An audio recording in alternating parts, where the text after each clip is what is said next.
وہ چرواہا اور ناچتی ہوئی بکریاں قصہ شروع ہوتا ہے 9ویں صدی میں، جب ایتھوپیا کے ایک عرب چرواہے خالد نے دیکھا کہ اس کی بکریاں ایک خاص قسم کی بیڑی پھل کھانے کے بعد غیر معمولی طور پر چست ہو گئی ہیں اور اچھل کود کر رہی ہیں۔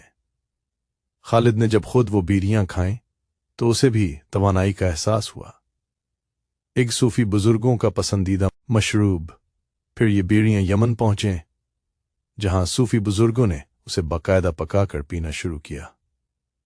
وہ اسے رات بھر اللہ کی عبادت اور ذکر و اذکار کے دوران بیدار رہنے کے لیے استعمال کرتے تھے۔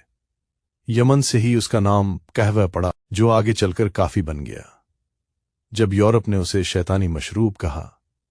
جب کافی پہلی بار یورپ پہنچی تو وہاں کے پادریوں نے اسے مسلمانوں کی ایجاد ہونے کی وجہ سے شیطانی مشروب قرار دے کر پابندی لگانے کی کوشش کی، لیکن جب پوپ نے خود اسے چکھا